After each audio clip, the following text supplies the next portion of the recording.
Hello everyone, today we talk about one of the single most important archetypal topics in the entire history of mankind, Pelasgian shadows versus Indo-European light, in the opposition between Etruscan lunar dread to Roman solar faith. This video requires, of course, a great deal of method. It's probably going to be very long. I'm not sure I'm going to finish this today in only one episode. However, it is of crucial, foundational relevance in order to understand the causes of the rise of the Roman Empire in a strictly theological sense, in the Sacrum Imperium, as a matter of fact. You have no idea of how much I'm coming up with, and all stuff that, as far as I know, hasn't properly been researched in the way I have come to, say, do with mixing military and religious backgrounds of course, traditional nature. We're not really as fully new to this topic. I partially discussed this in my videos about ancient Roman history, religion, morality. We didn't talk so much about the Etruscans and the relation with Rome. We obviously always mentioned it, made lots of videos about archaic Rome. I also made some videos about the Etruscans, but I'm going to make much more about them because even though here they archetypally are sort of the, and also historically speaking, the losing side, and the one that got the worst in the clash, there is no doubt, and that's why this is also so didactically important and thought-provoking. They were a great civilization, one of the greatest civilizations, surely the greatest in the Western Mediterranean, actually greater than the same Carthage. As a matter of fact, it's all the more relevant, again, that Rome emerged not just from an Etruscan sphere of influence, but that it managed from within the same to actually turn the tide and take over Etruria. Telling the truth, Rome was never Etruscan. In a broader sense, there is this right emphasis, of course, in historiography as far as the Etruscan influence on Rome was concerned, but because of the sort of veritable obsession for mixing that somehow is used also in an iconoclastic sense against those sort of actors that seem too powerful and therefore lesser people feel threatened by, we're looking at, this is valid also for other periods in history, we talked a lot about this also for the migration era, there is a very concretely distinct essence of the two powers, which is very well incarnated not just in the Roman sagas, in the explanation properly of the Roman senatorial rebellion to Etruscan dynasties, that were in that sense kings of Rome. These weren't properly Etruscan rulers who ruled contemporarily in Etruria and in Rome. There was a mechanism that is actually very common in history, where essentially a given community calls a specific ruler to govern, and that, of course, there is always going to be an antagonism between the two that is beautifully, in fact, highlighted in this sort of history/mythology. There is always a very solid core of truth to what these relations were about. Some people could also make the case that the Etruscans suffered of a bad reputation that essentially paid for having clashed with Rome in her early days and, ending up conquered by the same.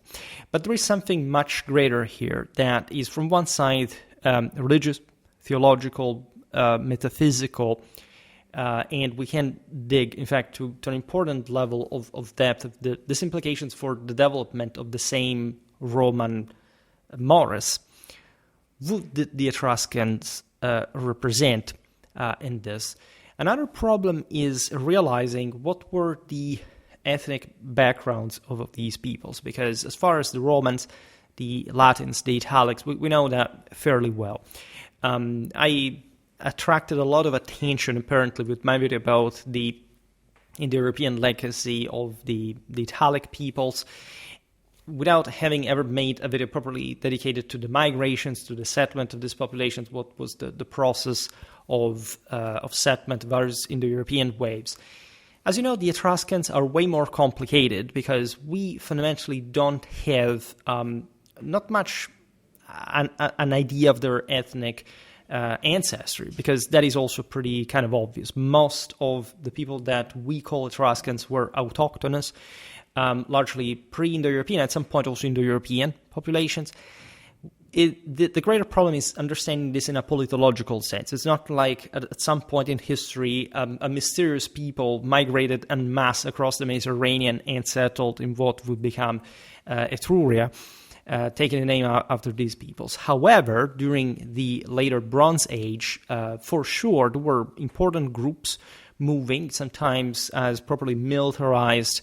In fact, communities, we're talking warbanders, great warlords, etc. That surely, and I really believe this, because we will see now what the historiography, the same classical one at the time, says, because it's partly contradictory literally from the time. At some point, however, settled from the side Asia. So we think that the Etruscans, even at the core of this dominant establishment that in fact affirmed itself, creating de facto feudal society. In Etruria, there was an incredibly powerful elite, very strong one, and basically all the rest of the population were serfs, colonists of sort in the great latifundia, in fact, of the Etruscans. Nothing compared to the Romans. Like basically any people, also, the Gauls had this large estate and so on.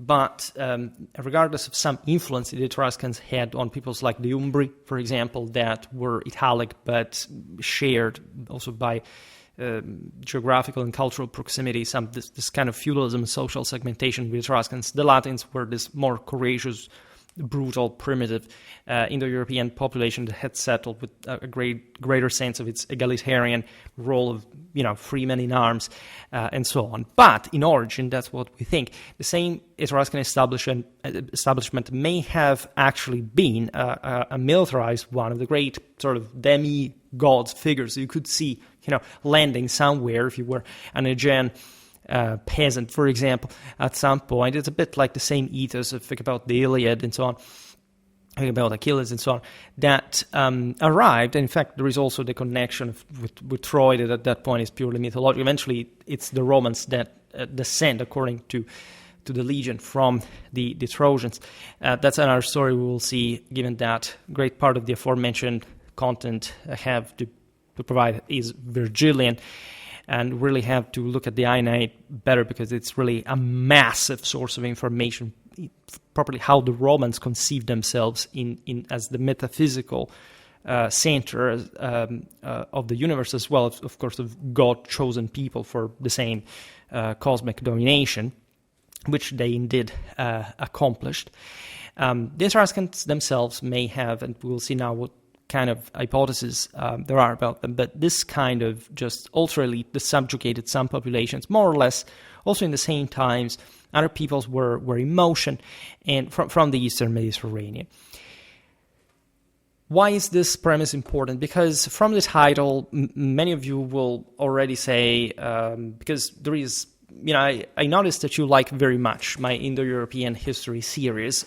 There are obviously not much the detractors, but those who claim, there are those who want to deny that this is even a thing, that, are basically just basing themselves on archaeogenetics and thinking in their own sense they are being anti-racist, but they don't understand that they're being racialistic themselves. Here we're talking about, if anything, a spiritual race. And regardless of what probably the genetic ancestry of these people were, because there is no doubt that also in Italy, the Indo-Europeans took over a larger sort of pre-Indo-European population, which may have, again, happened even for the Etruscans themselves. But by the time the Etruscans settled, or at least whoever they were, whenever they settled, there had already been Indo-Europeans pouring in the Italian peninsula from a long time. It seems that sort of the most consistent at least agglutination of distinct political identities that we can trace happened between the end of the second, the beginning of the first millennium BC. All this is not much important per se. The importance here is what kind of worldview, what kind of Weltanschauung, kind of morality, what kind of attitude these peoples had towards the traditional notion that the hero could save the world, right, through self-sacrifice in holy combat, and that therefore could break any bond of sin, of subjugation of higher forces by emerging triumphant as God himself, right? So what you see from the title is quite evocatively accurate in this sense, because there is a dichotomy I traced between what we will explain today, essentially being a Pelasgian, so fundamentally pre-Indo-European, Mediterranean. Pelasgian comes from the sea, right? From this most eminently tectonic, telluric dimension of the older, also historically dominated by the older civilization of the Mother, and the Indo-European conquering ethos that Rome particularly sublimated to the maximum extent in the history of mankind by inverting, literally, the fall that was proper of these Mediterranean cultures. As we will see with the Etruscans, even their own symbols, the idea of a godfather, of essentially a congregation of virile powers that were actually their own establishment, is quite indicative of a greatly titanic and at some point also Indo-European-minded sense of affirmation, of control, of confidence, etc., but was overshadowed at some point by some darker forces. The involute, we will see now who they were. Therefore, informing Etruscan culture, and there are countless examples we can make here. Just think about the netherworlder necropolis of Etruria. These specific symbols, the psychopompoi, the leopard, also Dionysian symbols, that is characteristic of an incredibly dark, negative, and fundamentally hopeless view of the afterlife, very differently from Romanity, that instead properly inspires and achieves Uranian, Apollonian, cosmic domination in the fullest Indo-European sense. And especially with the Punic Wars, Rome manages to literally invert this fall of also other conquering peoples into the Pelasgian world. We've seen this also for the rise and fall of Hellenic civilization, as a matter of fact. And, in fact, accomplishing the old traditional prophecy of reaffirming in the history of mankind a new golden age, which is the one sung by Virgil for Augustus, in fact, at the end of the civil wars.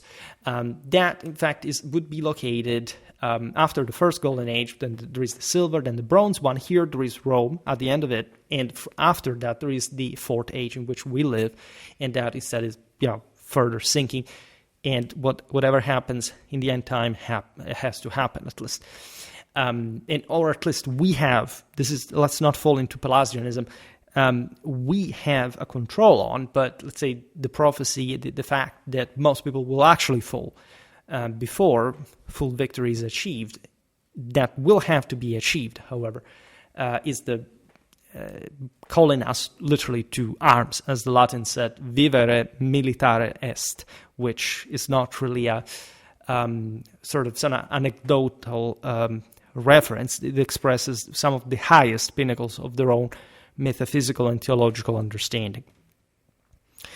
I would stress particularly enough that this thing of the origins of the Etruscans is quite relevant, because if you want to make them a Pelasgian people in a sort of almost ethnic sense, everything would be easy. The Indo-European knights arrive and they crush these forces. It's not that simple. The Etruscans represent, again, a very advanced level of power, also of conquering, ruling, but also with an important sense of warlikeness and feudal hierarchy, again, that, however, is obnubilated by this sense of imminent disaster and fall of the entire saecula.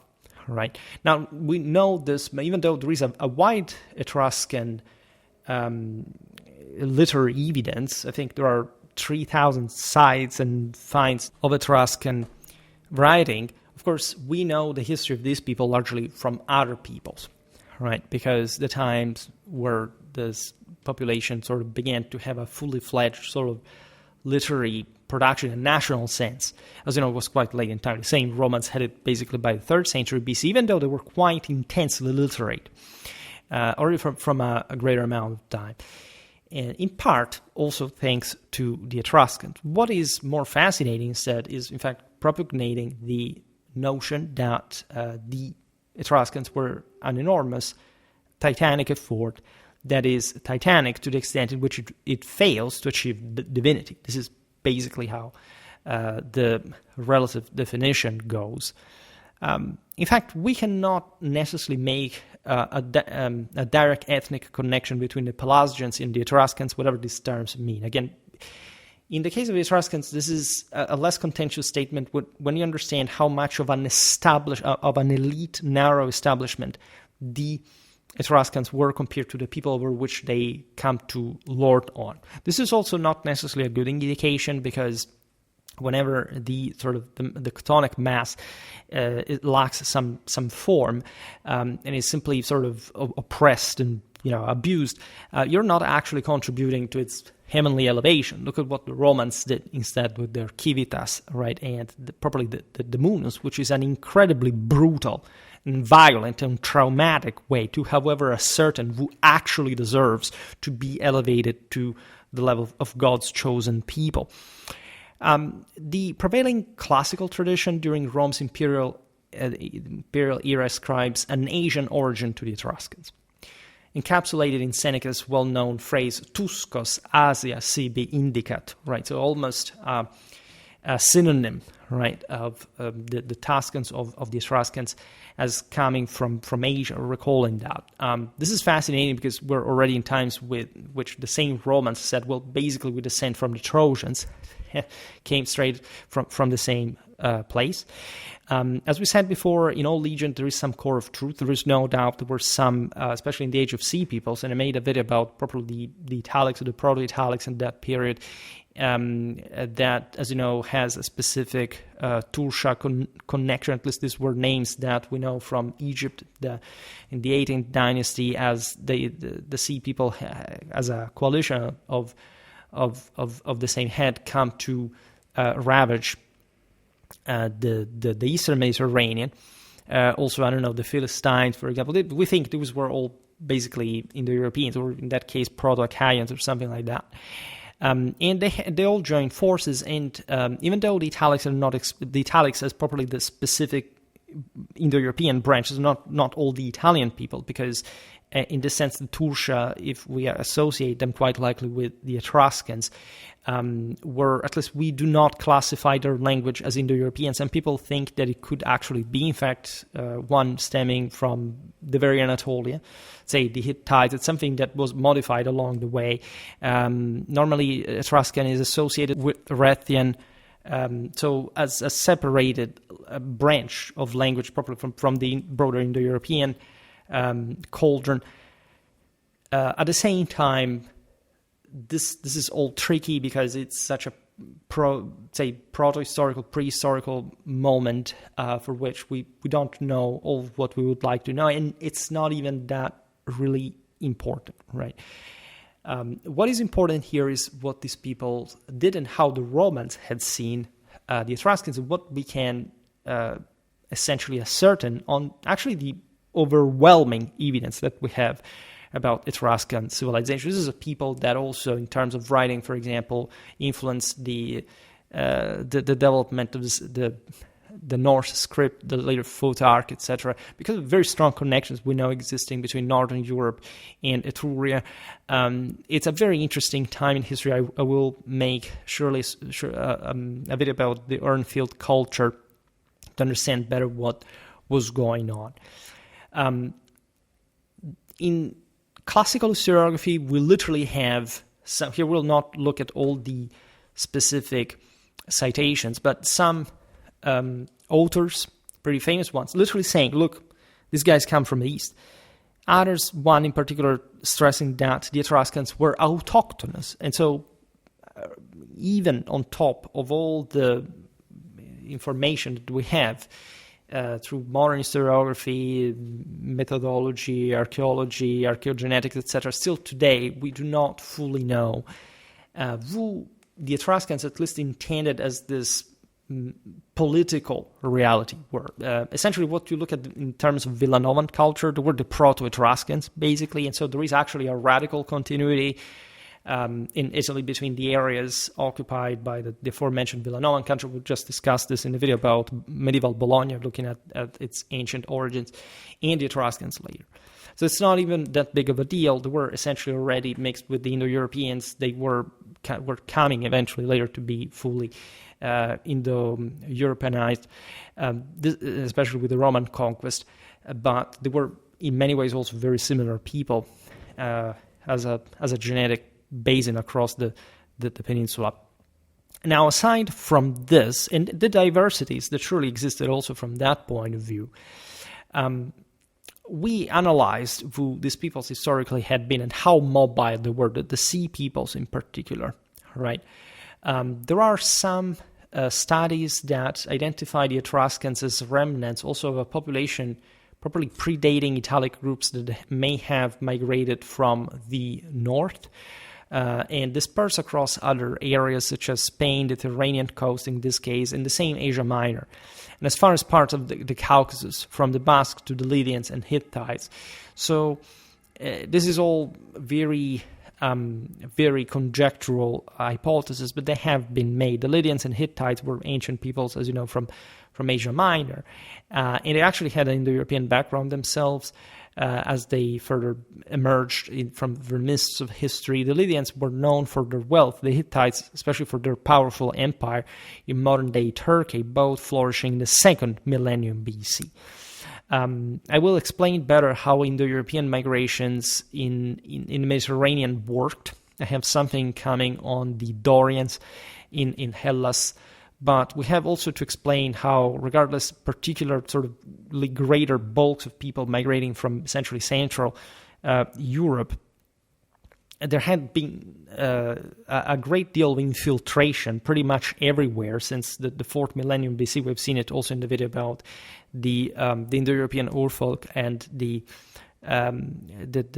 conquest of and the ingravidation of the civilization of the mother, right? So it's useless now to digress too much on this. In any case, it does seem by this kind of timing that, of course, the Etruscans, wherever they were, had been informed by a much longer exposure to the Pelasgian cultures of the Mediterranean, right? We will skip other considerations of sort of the so-called Atlantic or Atlantid civilization. We will surely make videos about that. Very contentious topic, and it's unnecessary at the moment. Some scholars noted a kinship between Etruscan and Minoan civilizations, evident not only in the prominent role of women in religious practices, especially in the latter, but in fact present also in, as we'll see now, in some aspects of Etruscan religious life and deities, but also in clear affinities, for example, in architecture, art, and customs. You know that the Etruscans maintained important connections with the East. There is all the orientalizing phase.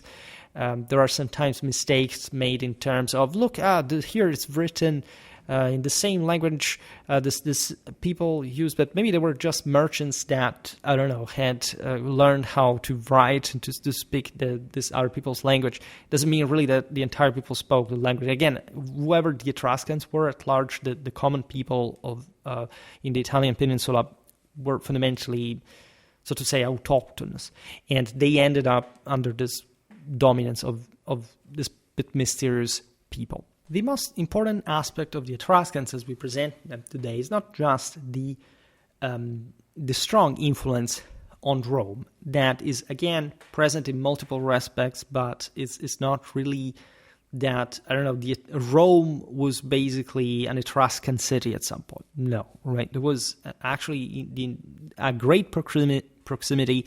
You know that the entire right bank of the Tiber River, where today's Trastevere, in the very historical center of Rome lays, was actually an Etruscan emporium, because from this side of the valley, Etruria began. So Rome was truly born on the frontier, but as a massive Latin city, as a matter of fact.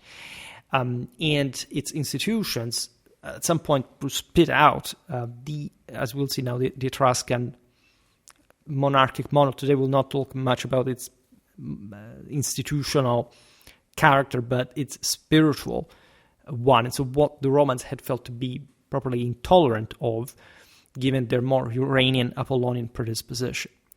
In fact, the Etruscans, this is the point, exhibited, and if you look really at the images that are used here, that are very, let's say, indicative, very eloquent about their own culture, a telluric and at most lunar and priestly civilization, which is hardly compatible with the central ethos and spirit of Romanity.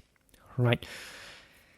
This aspect is fascinating because of the centrality of such darkness and tendential prevalence of a sacerdotium on the possibility of properly secular authority to turn the tides of destiny, right? Think about the aruspices and how superstitious the aruspicina is, right? The fact of just looking at animal entrails, the flight of birds. This is not really something that, in fact, was unknown to, say, the Macedons, the Romans, to all the great ancient civilizations, but all of these believed that this was just a part of a specific indication that had mostly to encourage a specific action, right? The Etruscans and other peoples had started simply to see this as, we'll basically be able to look at what happens in the future, so in a providential sense, with some degree of power, but without, necessarily taking much action accordingly. The Romans looked at these things in a sinister way. They cared about it because they thought, in this sense, that the Etruscans, whoever was capable of looking at the secrets of the tectonic world, was offering, in fact, enough evidence to know how to tame it, right, which had to be achieved through a struggle, right? And this is the eminently essential idea of Romanity. Think about the episode of Mucius Scaevola that literally controls the sacred fire. And in front of of Lars Porsena, the Lucumo of one of the Etruscan cities that was trying to curb again the Roman resurgence against, in fact, the so-called Dodecapolis of Etruria. We talked about Vesta's sacred fire, and sort of we discussed this widely within the context of Indo-European religion. Romanity in this sense refers to the cultural, religious, and political essence characterized by discipline, martial valor, and a structured pantheon of Uranianly dominated forces of deities. The Romans did not really have a pantheon. Cancel the concept here. We use it just in a conventional sense, but not a specific one. Cancel the concept of polytheism. There wasn't such a thing by etymological definition of theos, of deus, like a multi-day. What? Right? The Romans used the term because later on to define these other deities, but the god, the deus, father, was only one, and all the rest was just basically an emanation of that.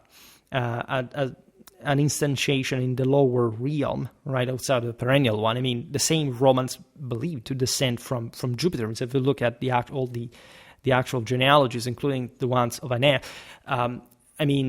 where do you think ancient heroes stem from? There are actual genealogies, right? And you realize, if you look at, again, Anchises, etc., if you look at his father, who's the Zeus, right? So it's all very explicit. Caesar notoriously declared to descend from divinity, and so on. So this is really the degree by which the Romans and other peoples put themselves in relation with the divinity, right? Which is exactly this sense of elevation of the ruler of the hero, of the sacred leader, at the same level of God himself and the ultimate one. It is true that the Etruscans, like the Assyrians and the Chaldeans, recognize beyond the telluric realm of fertility and mother deities a celestial world of male divinities, with Tinia as their lord. This was probably the god father, right? It was the Etruscan equivalent of the Roman Jupiter, and as such was the chief god associated with the sky and thunder. So again, the standard pack is all there. The Chaldeans had sort of some different view on the world, but they had been heavily influenced also by other peoples. The Assyrians basically also likely had an Indo-European elite at the court that started their also the military thing. There were always gods of thunder and of the sky. However, the degree by which you can assess how sort of in which importance they were held by the relative people, and so distinguishing whether it was some more celestial or earthly affiliation, which is the discriminant here, is all about probably how important these guys are in the mythology, in the pantheon, what happens to them. All right. The Etruscans again seem to have been originally loaded with, however, a proper centrality of this sky god. But by the time the Romans were able to document them, and also other peoples, by the way, in the Mediterranean, in the classical civilization, came to write about them, the so-called deconsentes, this is in fact taken from Latin literature about the Etruscans, differ markedly from the Olympian gods. Who are the deconsentes? So basically, the term in Latin means con, that is to say together, and sentire, which means to feel or to think, meaning those who agree, or counselors, reflecting their role as a divine assembly, as a sort of following of the god father, a bit like, again, Zeus and Jupiter with the rest of the, so again, canonic pantheon, as we have come to sort of categorically look at classical deities, right? These the consentes differ from the Olympian gods of the Roman world because they lack true sovereignty, right? While in Romanity, in Latinity, so think about the sanctuary of Alba Longa, right? Probably the cause of white, of long, of heavenly, of, in this sense, conquering. The temple of Jupiter Latiaris is the Olympus of the Latins, and there is no other power above it. These deconsentes, headed by Tinia in the Etruscan religion, appear as some sort of shadows dominated by an unnameable, occult power that looms over all, including them, and subjects everything to its laws, right? What kind of occult power is this, right? It's also very unique in a sense. That's where you may think that at some point maybe the Etruscans were described as a bit too superstitious. But if you, again, look at also some iconographic, mythological, literary evidence, I think just from some of the images that have passed by now, you understand how and why. And let's be clear, this is not to say that any religion, including the Roman one, had purely Apollonian or Uranian forces. Never, right? There was always, and I made videos about this, the necessity of literally using the lower forces of the world, if anything, as subjects of the heavenly conquerors, in order to re-achieve divinity at the fullest by recompaction the entire world under a single perennial reality, in fact rejoined with the absolute principle of God. The problem here in Etruscan religion is why the deconsentes are under some other occult force you can't even name, because of fear, by the way, which is the fundamental reason why the celestial vault cracked, the fall happened, and everything went to blip itself. The actual name of these superior god, in fact, is the de superiores et involute, which is a Latin phrase meaning literally superior deities, so that literally are above here, literally the Athenia, the Etruscan, Jupiter, and his own other gods that are children of his and of offspring of the same, and or some have also some conciliar role as well. The term involute is quite fascinating because you would think, is it involved? Well, not involved, actually. The transliteration would be the same because also we have the term involved in our vocabulary from the same Latin word. But the etymology of the word means veiled, covered by a veil, which is something heavily disturbing because it conceives an actual separation between the higher dimension and the lower one. As a matter of fact, this higher dimension is not even understood as accessible, right? This is the problem.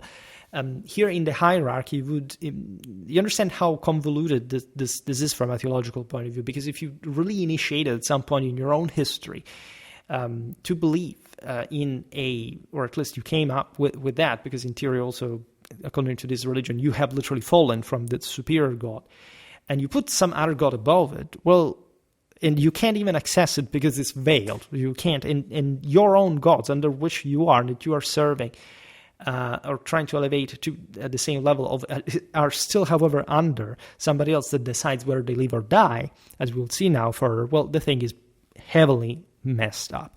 It may be that this was a way for the Romans to double down on their Etruscan defeated enemies by saying, look, these guys failed because essentially they had a more superstitious tectonic tenets. But again, if you look at their civilization, even just compared to the Roman one, you'll see what kind of pattern emerges. And yes, the Etruscans had a markedly more telluric lunar vision that the Romans had. I would like to stress, by the way, we've partially seen it in the video about the moral superiority of Roman civilization, that other Italic peoples had partaken to this lunar dimension. For example, the Sabines, against which the Romans fought. The Umbrian part, we know that likely had something similar. Maybe just the Samnites had some, and other Oscan peoples had maintained some kind of more courageous Indo-European solarity at the center of it all. The dominant motive in the Roman sagas is that Rome managed to invert this mechanism, right? And to come to dominate and redeem, transfigure all the people that she conquered to the highest of Capitoline Jovian standards.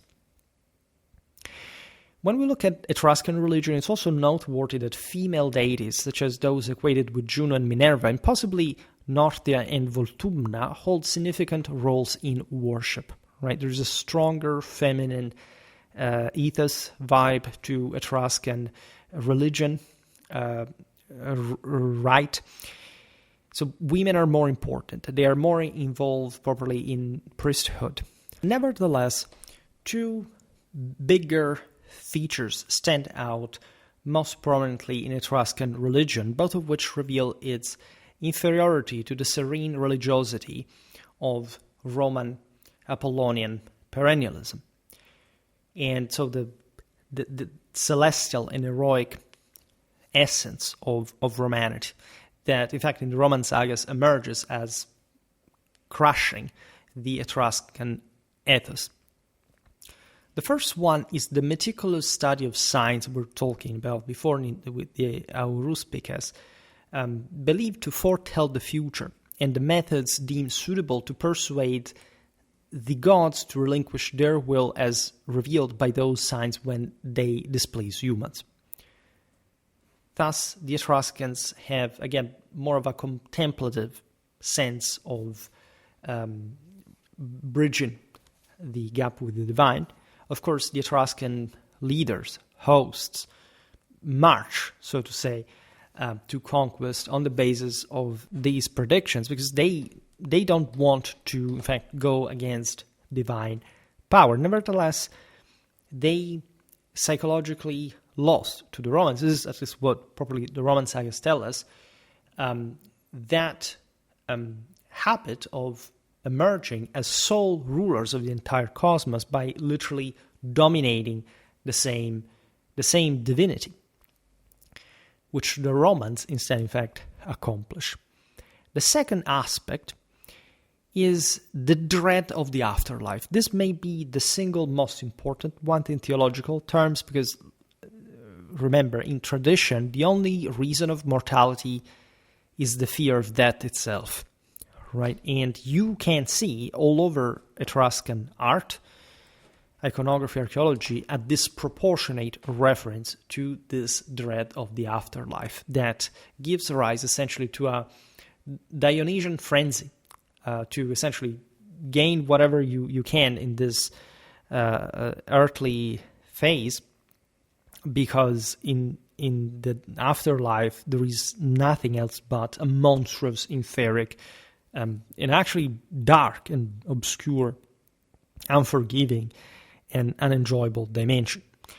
This really makes you think, because when you see on these tombs, for example, there is the tomb of Charon. When we'll look at who he is in Etruscan, this is the equivalent from the Hellenic one, with which there are similarities, right? But the Charon here is properly impressed on it's literally at the gates of the same house tomb. Which kind of people sort of says, basically, I'm taking you straight to hell, at least the concept of hell of the time, in its darkness and horrifying dimension, when looking at this gigantic patrician tombs by incredibly powerful people. There's not even the hope that you're going somewhere better, right?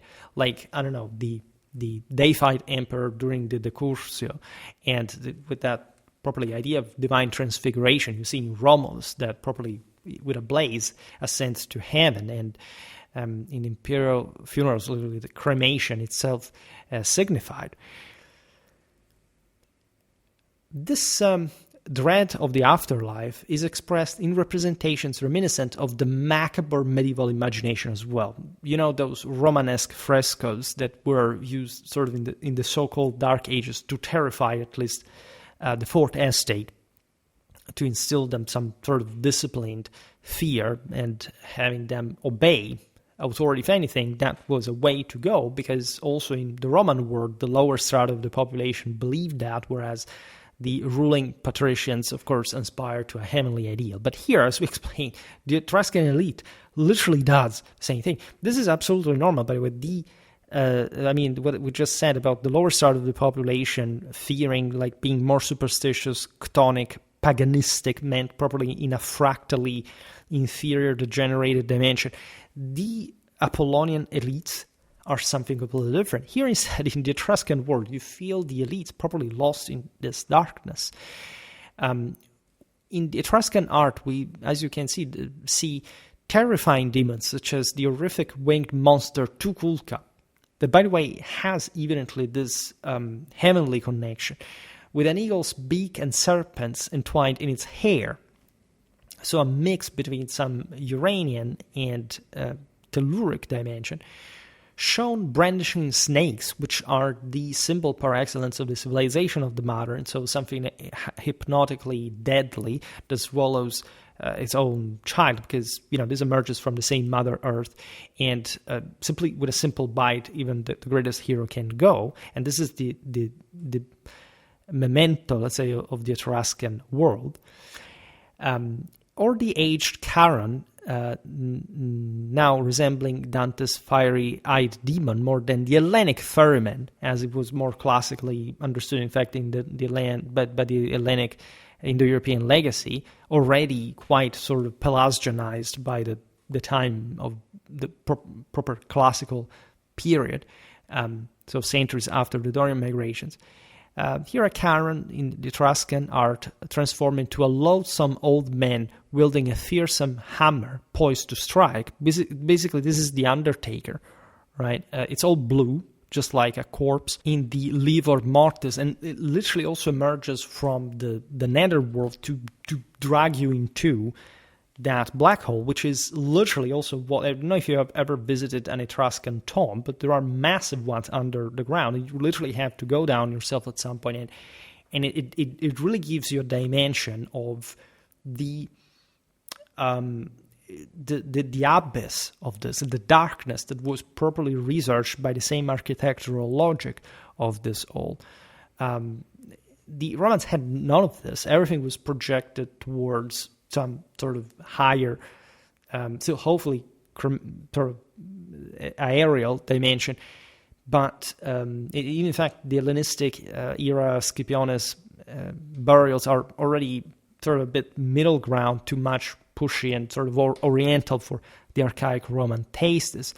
The Etruscans have these massive cities, literal cities underground, the city of the dead. What is striking here is that the entire Etruscan art is actually provided with what you could absolutely recognize as Apollonian, Uranian, celestial symbols, wings in particular, winged creatures. But these creatures are also mixed with some kind of demonic aspect. We talked about Kulka here. That is definitely not a quite recommendable presence here, falling from heaven. Remember the involute. It's as if, again, there was in Etruscan consciousness the idea that there is a higher order, but one that the earthly hero cannot partake and is irremediably subject to. It's not to say, like in other aspects, for example, to which we are habituated in Indo-European history and our own sort of European spiritual legacy. Well, like, I don't know, in Catholicism, Roman religion was obviously Catholic, or at this point we explained countless times why the Indo-European religion is Catholic by definition. The value of the works. I mean, all confessional clashes between Catholics and Protestants were literally about, can a person save themselves, or at least could contribute in Christian times to his own salvation? In other words, are works worth it? Otherwise, by the way, what is the Christomimesis about? If your works are useful in this sense, if you cannot reach Christ yourself, liminally speaking, all right, you would say, but it's only through Christ according to Christianity. Yes, okay, but Christ does not accentuate in that sense, elevating yourself to higher levels of, in fact, of sanctity, which as concept are the same ones of the classical heroes, as far as the place that you earn in the firmament, all right? There is a beautiful picture here that I inserted. You will see it passing by of a hero, I think Sarpedon. This is inspired also by the Hellenic mythology. The Etruscans were very much in contact with Greece, so they had this. The Orientalizing phase is actually, in the sense, the Orient compared to Italy. In this case, is mostly Hellas. And so there is a great deal of mythology. There is Achilles. This was true for the entire Mediterranean and this highly performing, powerful people. And there are a lot of kistae in the Etruscan context that literally show some, as we'll see now, deities that carry the dead, right, somewhere to literally think the sepulcher, but as if, here they carry him as a dead body weight, as if you had to throw it into a dump rather than to accompany it into a celestial rise on a Pegasus to divinity, like the Valkyries / Victoria the Fifth. They are all the same thing in European tradition. It's also in slightly different souls. And this guy is carried by two deities that are sleep and death, who are both winged and are literally, deities of the night par excellence. I have, by the way, a video incoming on the root phoneme and in fact in Indo-European languages and theology there, that, as you know, is the one that corresponds with the night, with the darkness. And so with all the most absolutely tectonic dimension, from which, however, as we've seen also in the video about Agni, everything starts from. All the great heroes, including Romulus, for example, Remus at that point, were saved from the waters. Everything starts in the darkest, like the conquest of the world starts from the darkest. And this is exactly what Romanity did, right? Surrounded by Pelasgianism, manages literally to break free from it, and in the success properly redeeming and transfiguring the entire world, which in perspective makes you understand really also within sort of the Christian tradition what Catholicism really means. If you think about as most people do, as classical antiquity, in which there was some kind of standardized way of thinking the universe or religion with specific polytheism and all sort of non-logic, whatever, just realize what Romanity meant, right? With the Phoebus Apollo in all of this, also in a Christian language and under whom, under which emperor in particular. So this is incredibly, incredibly important.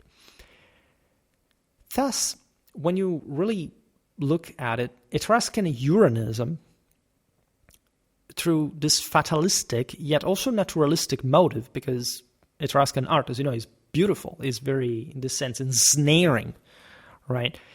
Because it's all, it's zoomorphic, also humanistic and phytomorphic motives, actually shows a veritable hell, right?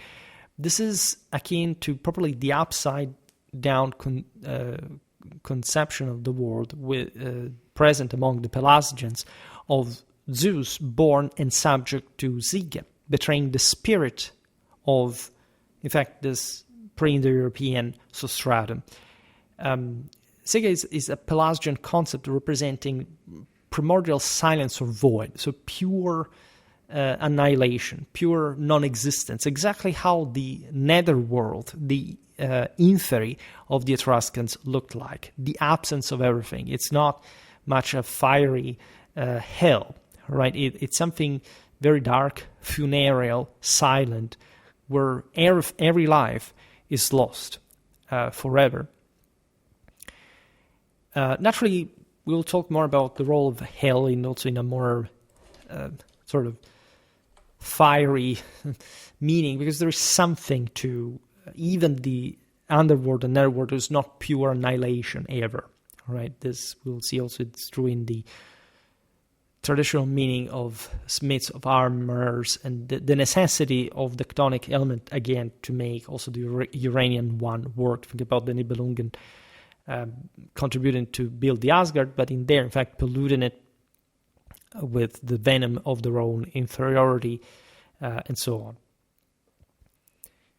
What this all looks like, obviously, in the Etruscan world is a submissive, not just human attitude, but even divine order, as we've seen with the consentes and superiores et involuti.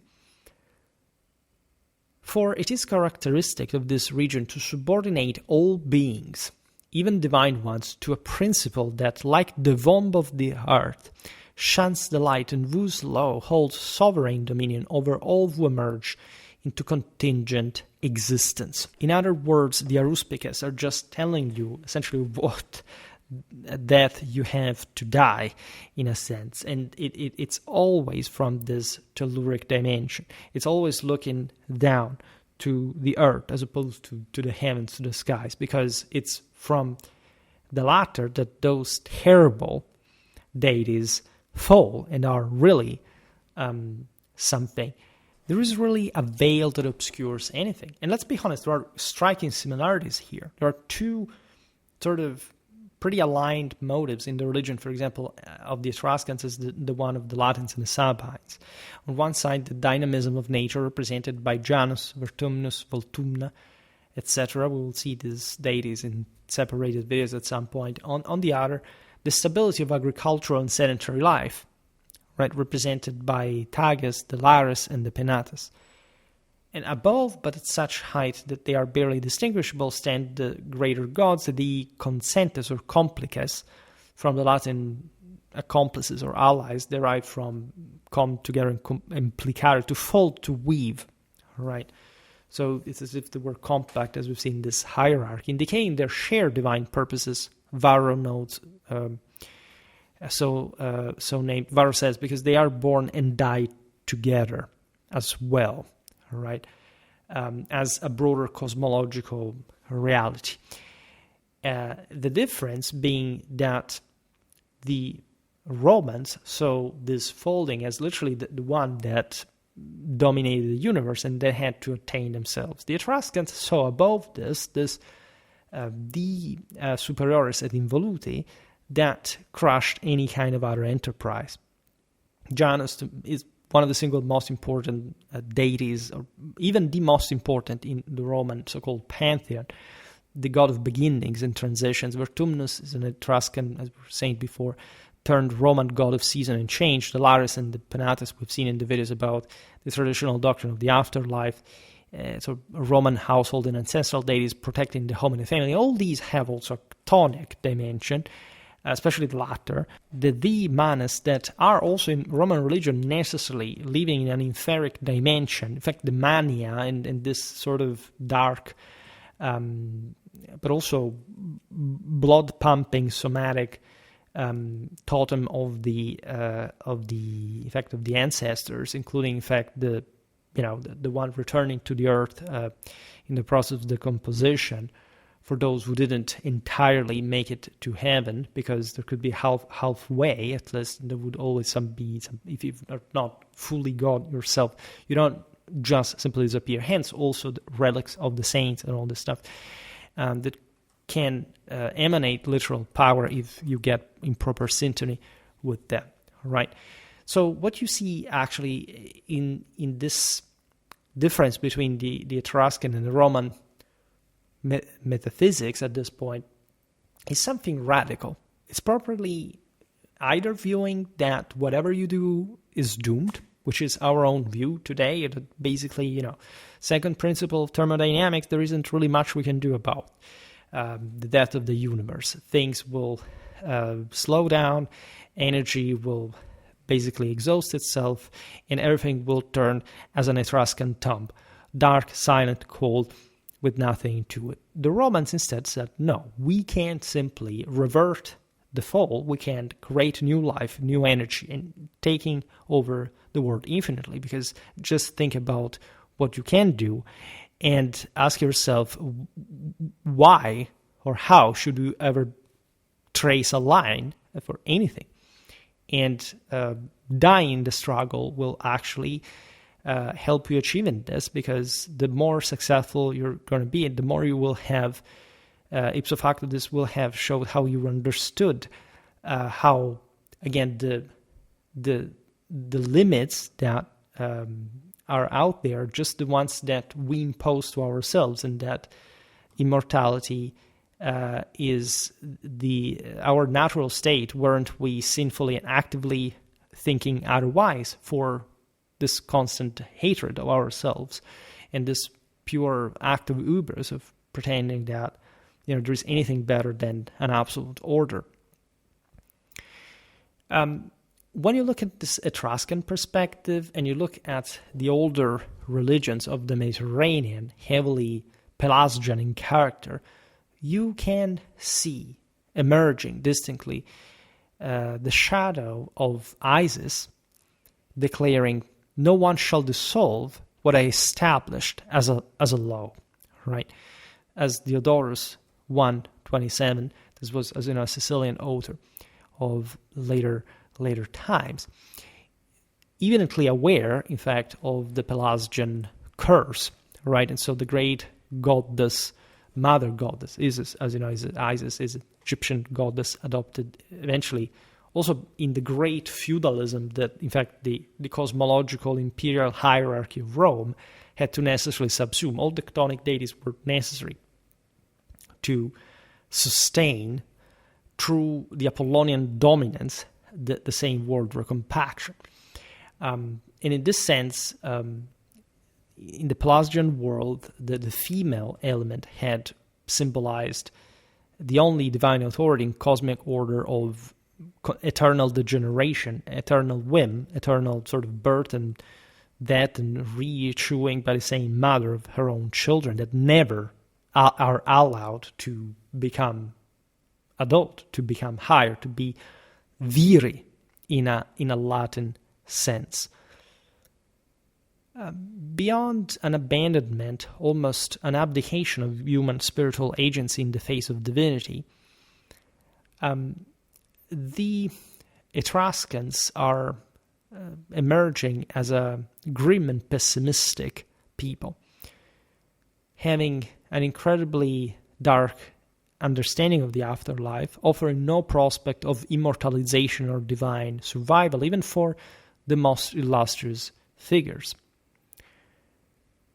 When you look at the inferic deities, bringing literally the souls to the netherworld, you realize that they seem very much like the Hellenic female ones born of Night and Erebus. So literally probably a nightmarish scenario. We have seen how before sleep also comes into equation is the eternal sleep of death, of the one that you inflict on yourself. And as long as there is even an inch of life, this can actually return to the world. It's actually, in a providential sense, where everything has to spring out from. With these dark deities instead only rowing backwards, embodying fate and the sovereignty of this natural law that is essentially an incarnated fallen one, a human, literally from the Latin humus, which is dirt, and so the one civilization, the most tectonic, telluric par excellence. All right. We were saying it before, nu. Do you know what nu is? Is the term from which our own no in all practically Indo-European languages means in fact the same thing. That is to say, negation, denying the existence. And etymologically speaking, it was connected to the waters, because the answer was at night when these sort of war bands went out, well, what do you see? And in the darkness, that was believed to be an actual created by an actual odor, an actual humidity, and that prevented you from seeing. I think this, even in terms of actual radiations, the way our own fall made us sort of see only through certain spectrums. I see water. Nu, what do you see? I see nu. So water. This came to basically mean I don't see, I can't see, and so no. The water equating to that, and the water being also part of this, of the great, giving the name to the fact to the Pelasgian world. Night and Erebus are also in the Hellenic mythology primordial deities representing darkness and shadow, respectively, often linked to fate and inevitability. The Indo-European hero breaks this circle. All right, Indo-European hero does not know a fate other than the one he providentially creates. We have seen, again, also in the video about the rise and fall of the Hellenic civilization, how originally, probably the concept of law in Greece was meant as the will of the hero becoming God, Heracles, essentially. Just think already how the more Pelasgian Iliad, which is definitely not even more Pelasgian than the Odyssey, where in fact gods basically do whatever they want and mortals just, suffer of that, witnesses Achilles, the heroes of the heroes, to actually go to hell, to the afterlife, and even complaining about that. So this tells you how powerfully crushing the Pelasgian weight was for all this civilization, and how much of a deal it was for Rome to take over these all, right? Making this truly divine effort to save the world from this darkness. Meanwhile, the demonic and sorcerous elements, not insignificant in Etruscan worship. There was a lot, again, of superstition, and so also lots of witchcraft. Tainting even solar motives and symbols reveal the influence of the pre-Indo-European component in its broader aspects. Whoever thinks that witchcraft was something that was created by the terrible Christians in the Middle Ages, and that, by the way, in the modern age we had reason, we didn't burn witches anyway. Look at what happened in New England, right up to the 18th century. The early 16th century, even the papal career thought the burning of women to the stake was ridiculous in any case, but it's not like it wasn't part of a much bigger tradition starting from antiquity.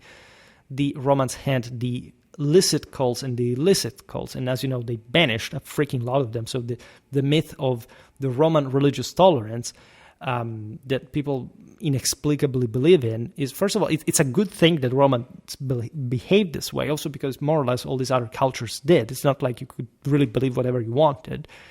And we have habituated ourselves with the notion, no, because if you accepted the imperial deity, it was fine. No, it wasn't just about that, right? This was the thing that you inherited from studying Christian history, because Christians more or less were on their own. Actually, they supported the Roman Empire well before Christianity was legalized, because it wasn't also always persecuted. It was, sort of there more often than not unpersecuted. There were specific parts of persecution in Roman history that also lasted just a few and time, let's say, and in general also was up to the provincial governors to enforce or not. The illicit cults were literally wiped the hell out.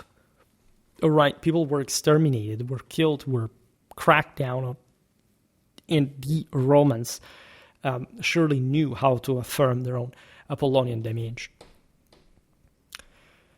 Therefore, the Etruscan, especially as perceived by the Roman from the Roman sagas, literature, etc., had little of the heroic solar archetype.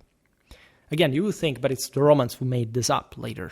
Really? Again, look again at Etruscan art, what you see here, and try to find something equivalent in your Romanity. And especially this complete lack in the Etruscan world of the Apollonian dimension triumphing is quite telling to begin with. Again, tectonic forces, you find them in every single religion. Who does dominate them? Right? The Etruscans are dominated by them. And not because they're happy of that. This is not, a communistic rule that cannot exist, like a civilization of the matter, that at the end of the day has some minimals of blend with some patriarchal aspect. Otherwise, there could not be a civilization to begin with. But here you see the Etruscans literally, break their heart over this. Like, they are terrorized by hell. They're terrorized by mortality. And it's not like it's unrelatable, right? It is a problem. It is the same problem that we had maintained, aside from the few heroic dimensions that the world could achieve, and the fading, at least confidence in an actual afterlife based on your works, on your deeds. The Etruscan, according to the Roman, casts upon the world a mournful and somber gaze. Beyond the fear of the afterlife, the weight of destiny and atonement constantly loomed over him, to the extent that he foretold the demise of his own nation. In fact, there is a passage from Censorinus, 1706. Censorinus, we'll see now, he was a 3rd century AD author, a Roman grammarian and miscellaneous writer best known for his surviving treatise, the Die Natali, which we will be, in fact, quoting here openly. This was a birthday gift to his patron Quintus Caerellius, dedicated in 238 AD. The work draws heavily on sources like Varro and Suetonius to explore topics such as human life stages, time divisions, including the Etruscan concept of discipula, procreation, astrology, and music. It's an antiquarian source, as is typical for the later empire. It provides a valuable compendium of ancient knowledge on chronology and customs. It's also cited by Censorinus de Accidentibus, praised by later scholars like Cassiodorus at the Gothic court of Ravenna. And we could read the Latin here. Let's do it. Sed licet veritas in obscuro latet, tamen in una quaque civitate quae sint naturalia saecula, rituales Etruscorum libri videntur docer, in cui scriptum esse fertur initia sic poni saeculorum. Quod die urbes adque civitates constituentur, de his qui eo die nati essent, eum qui dutissime vixisset, die mortis suis primi saeculi modulum finire, eoque die qui essent reliqui in civitate, de his russum eius mortem, qui longissimam egisset aetatem, finem esse saeculi secundi, sic deinceps tempus reliquorum terminari. Sed ea quod ignorarent homines portenta mitti divinitus, quibus admonerentur unum quodque saeculum esse finitum. Haec, portenta Etrusci pro aruspici disciplinaeque suae peritiae diligenter observata in librus retulerunt, quare in Tuscis historis, quae 8 saeculo scriptae sunt, ut Varro testatur, et quot numero saecula ei genti data sint, et transactorum singula quanti fuerint, quibusve ostentis eorum exitus, designati sint, continentur. Itaque scriptum est quattuor prima saecula annorum fuisse centenum, quintum centum viginti trium, sextum unde viginti et centum septimum totidem, octavum tum demum agi nonum et decimum superesse quibus transactis finem fore nominis Etrusci. So this is a beautiful passage. By the way, you know what saecula means, right? It's the plural of the Latin saeculum, generation or age, which was a key Etruscan concept for measuring time, particularly referring to a period defined by the lifespan of the longest living person born at a city's founding, because the Etruscans were city-based. It was the famous Dodecapolis, so there's 12 cities across central Italy. The Roman urbanistic system essentially coming from the same Etruscan cities molds. We've seen it again also in the recent video about medieval Bologna. That is very interesting as far as that is concerned, because there the Gauls arrived at a point, and yet still the city had already a north-south axis orientation, just like the later Roman city when the Romans conquered the area, sort of reaffirmed. Differently from other centers, had been born in more, in clumsier fashion. And so let's read Censorinus.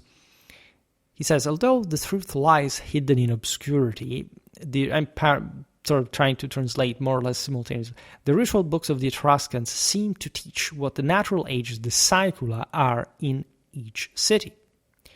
It is said to be written in them that the beginnings of the ages are established as follows. On the day when cities or states were founded, the one who lived the longest among those born on that day would, on the day of their death, mark the end of the first age. On that day, among those still remaining in the city, the death of the one who lived the longest would mark the end of the second age. And so so basically they were measuring literally ages in terms of when you die, as opposed to, so in this obviously in a degenerating fashion, right? So they had their entire chronological horizon fixed on this mechanism, as opposed to a continuous rebooting of power like it was understood in Roman times, to literally reach for heaven. It still continues, it says, and so the duration of the remaining ages is determined in the same way. But since people were unaware of these things, portents were sent divinely to warn them that each age had ended. So there was, again, some mechanism there, maybe even from the unwanted deity, so to say, to show, look, it's a bit more time that you're dying and you will, rot further in the following eras, all right? The Etruscans, so even the city itself, in this very heavy, there are very robust Etruscans, is very tectonic stone base. We've seen it in the video about medieval Perugia that has still a massive gate that was used also in the Middle Ages from Etruscan Roman times, to show that the port of the griffins, the gate of griffins. So that's also an important symbol in Etruscan art, which is admittedly something evolving, right? So the griffin represents the, say, sacred royalty, like constantly struggling and fighting, but not necessarily arriving in this case to heaven. The Etruscans, with their expertise in art of aruspicy and their discipline, carefully observed these portents and recorded them in their books. So Censorinus tells us it's incredibly fascinating. Still in the 3rd century AD, there was this great antiquarian interest in the Etruscans that, by the way, were still pretty lively. Like Italy was at this point, we've seen it also in different videos, still absolutely central, and especially in the mindset of its inhabitants. It was capable of defending itself, of fencing off even provincial emperors like Maximinus the Thracian, and so on. And the Etruscans had, by the way, become, as you know, also by the Augustan era, because they were gradually Romanized, also their language was lost, but for this reason there was an antiquarian, elitary, nobiliar ideal revolving around the fact that if you were of Etruscan ancestry, you came from this incredibly aristocratic and cultured and, in fact, rich, materially sort of thriving communities that were embodying, in fact, this tectonic prey that the Romans had tamed, but that also married into, for example, Mycenas. It's said he was Etruscan, but as a matter of fact, it seems that it was just like a made-up brand for promoting his objectively and shockingly high culture, of course. And still, like in later times, in the Romano-Italic senatorial elite of late antiquity, we've made videos about this. It would be sense the Etruscans were just one of the many jewels of the Italian peninsula in terms of social-cultural legacy. So it's not like the Romans wanted to eradicate the Etruscans, but again, their deal was to show them actually how to do things rightly, having complete faith in God and having no overarching power crushing your force or even your God yourself. Naturally, in an age of devotio, for example, like the Romans themselves, as you know, before conquering cities, were so confident that told to the deities of the city itself to side with them during the siege, because hadn't that been the case, the Romans would have destroyed any trace of the deity from the face of the earth, because they had from their side probably God himself. And so there was also a more fluid concept of this intricate sort of heraldic forest of deities across the world that, however, order had to make sense of. I recently made a video about the concept of order as consciousness in Indo-European theology, including the Latin concept of ratio that is fundamental to this. Also, the Romans came to rationalize the system as well. Everything became a Roman thing, but in an elevated spiritual fashion, right? And based on these previous systems, the myth that Rome was flattening everything is nonsensical, right? These were all traditional societies. The basis was different, but they converged towards the highest top in a corporative, hierarchical mechanism, right? And so here the notion is that the Etruscans were measuring, as we've seen, the ages of the world literally on the basis of the people, so the age, the lifespan of people living in a specific city. And every time the last of a group died, the next age kicked in. And since people were dumb, fundamentally, gods descended to show with some miracles, with some also probably scary ones, that this age had passed now. So Censorinus tells us that the Etruscans noted in their books, in their quite prolific literature that must have existed, and it was largely lost, however, from the archaic era, which is also kind of normal anyway, but was known in late Roman times through Roman authors that, remember, the time, say, of Varro, like, you could talk with an Etruscan, also in good terms, as a matter of fact, because they had become full Roman citizens by that point. And so people knew much, but it's just like the Druids, right? Druids were friends with Kikero, they talked with Augustus, Caesar was over. I mean, everybody knew more or less at the time what these natural philosophies and broader metaphysical theologies were about. Right? They all, by the way, revolved around the same concept. They just differing by degree, and the Etruscan-Roman connubium is fantastic in that sense. So writing down the portent happening, but having lost essentially any control of the same. You see, the Romans were truly rebooting a golden age in the entire Augustan theology, Virgilian epos, and so on. Properly, the new golden age that could revive everything. The Etruscans were just writing down what kind of disasters happened when every age passed, and they just, looked at nature to see this manifesting as opposed to do something about it. to begin with. And so Censorinus goes on and says, therefore, in the Etruscan histories, which were written in the 8th age, this is very interesting in terms of more or less essentially generational, or at least multi-generational, but the lifespan of an entire population. As Varro testifies, it is contained how many ages were allotted to that people, how long each of the past ages lasted, and by what signs their endings were indicated. So remember, you have to die also. Thus, it is written that the first 4 ages each lasted 100 years. The 5th lasted 123 years, the 6th 119 years, the 7th the same, the 8th was then in progress, and the 9th and 10th remained, after which the name of the Etruscans would come to an end. Let's go back a little bit to the fear towards the afterlife, this pathos towards it.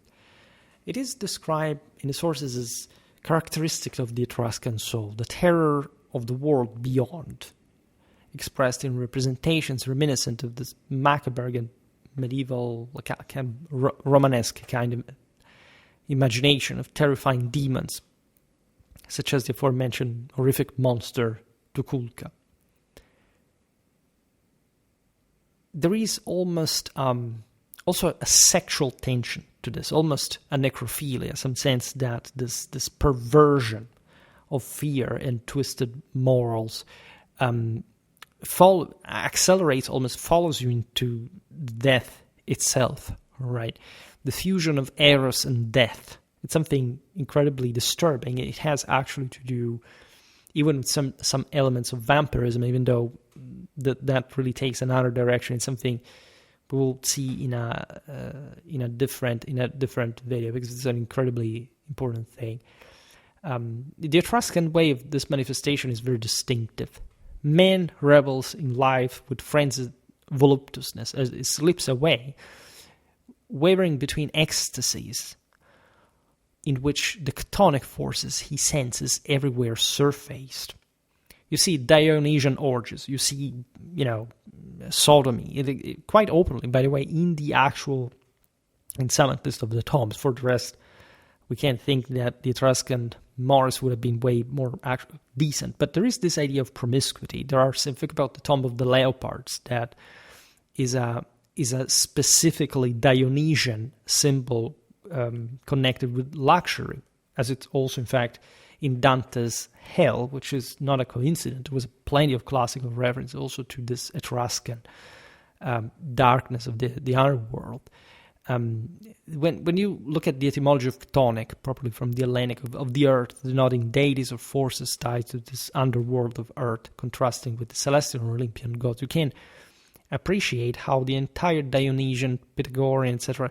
tendencies were fundamentally the Orphism, this sort of shamanic trance that, however, did not manage to elevate anyone to the highest spheres. That's why the Romans eventually prohibited the Bacchanalia. Also not very far away from the times they had subjugated the Etruscans, that instead seemed to properly indulge into these banquets, in this promiscuous sexuality, and so on. The priestly leaders of the Etruscan clans, the Lucumones, other interesting element, speaking of the fact that originally the Apollonian solar sense of overlapping priestly and warrior function by the sacred rulers was a constitutive element of the original Etruscan tradition, right? So something happened to them along the way, for which they began to sink into this oblivion, right? The Lucumones, in fact, by Roman times, considered themselves children of the earth. They had tied themselves to this kind of telluric destiny of theirs, because they truly thought that the involute would have sent them just to the earth. And so they tried mostly to propitiate the tectonic forces in life to achieve their own temporary earthly gains. Lucumones were truly Etruscan rulers or priest kings, as you know, the aforementioned Lars Porsena, for example, combining political and religious authority. You have this chthonic demon Tagus as well, which is beautifully described by Kikero, the Divinatione 223, which we will read. Sed qui plura, ortum videamus aruspicinae, sic facil lume quid habeat auctoritatis judicabimus. Tages, quidam dicitur in agro Tarquiniensi, so this was the city of Tarquinia that had fought against Rome as the most sort of notorious enemy neighbor, in fact, from the Etruscan side. Cum terra araretur et sulcus altius esset impressus.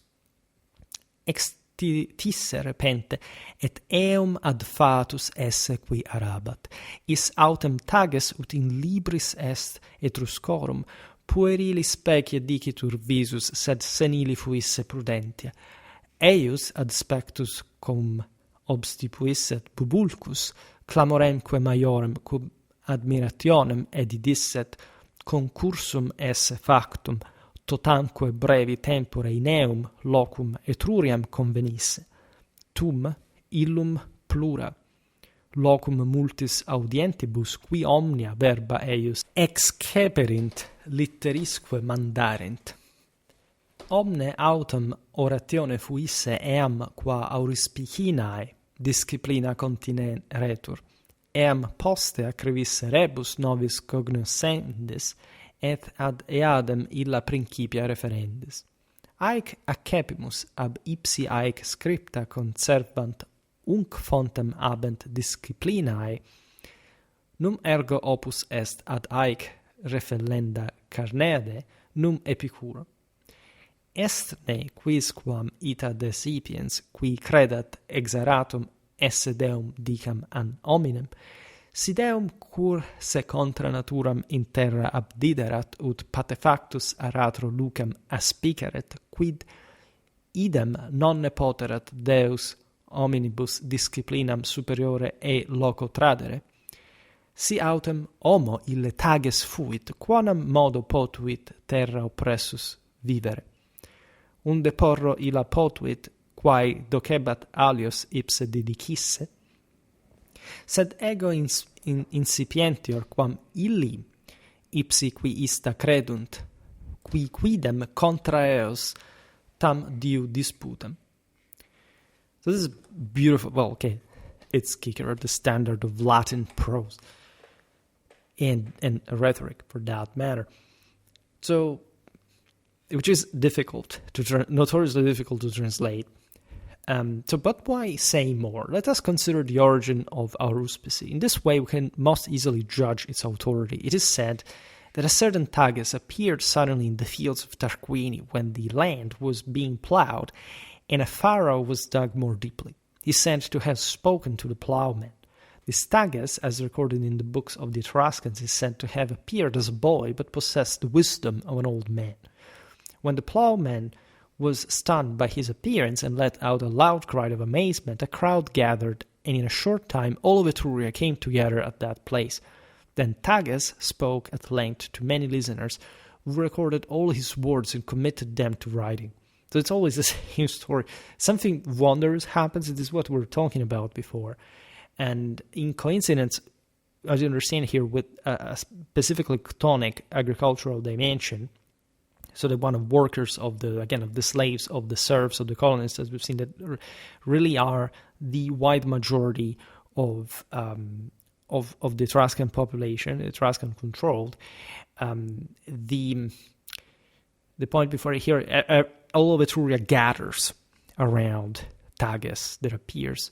Like in this, I'm just telling you what happens. Everybody starts writing down. This is really, it shows the pathos, the emotion that should have not really been there in a Latin, perennial Stoic sense. Then Tagus spoke at length to many listeners who recorded all his words and committed them to writing. His entire discourse was about the discipline of aruspicy. This discipline later grew through the understanding of new things and by referring them back to those same principles. We have received these things from them. They preserve these writings and consider this the source of their discipline. Is there any need then to refute this with Carneades or Epicurus? Is there anyone so foolish as to believe that a god shall say a man was plowed up from the earth? This is beautiful. I mean, Kikero here is... Consider that Kikero was the guy admitting to the fact that Caesar had a divine nature. I mean, they were both sort of friends and rivals, as you know. I made an entire video about the Fortuna Caesaris, and so the entire notion that Caesar comes out of the res publica in a metaphysical sense and chases Fortuna, according probably to the second person of the Clausewitzian Trinity, to win the civil war, to restore order that was eventually handed to his adoptive son, and in this sense, bringing the entire world order together, in spite of the fate that had broken that and had brought to the chosen people of God spilling blood against one another. Because, by the way, they had broken, they had cracked sacrilegiously the Sibylline books. And so Kikero here is saying, what, this is important because this is the 1st century BC. When people think of the Romans, they didn't really much have that ethos anymore. They had as freaking hell. Kikero mocks the idea that a god can spread from the earth, from a plow, by the way. So it's the worst thing, and he says, if he was a god, why had he hidden himself underground, contrary to nature, only to see the light when uncovered by a plow? This is amazing, but this tells you how traumatically Apollonian the Romans were, right? Could not the same God have taught the discipline to humans from a higher place? Rightfully so. If, however, this Tagus was a man, how could he have lived buried under the earth? And furthermore, how could he have learned the things he taught others? But I am more foolish than those who believe these things for arguing so long against them. So Kikero basically owns everybody, at words at least. He was the best in that. Not only that, it doesn't end with Kikero. There is Ovidius in his Metamorphoses that, in case you don't know exactly, speak of the doctrine of transfiguration in an augmenting sense. The same De Rerum Naturae by Lucretius is very far from being some kind of more tectonic sort of emotionally dominated thing. It's something that brings back clarity in this, in fact, sensual world made of witchcraft and of other filters. In fact, it's believed that, say, Lucretius was killed by a filter of love, even though we don't know anything about that.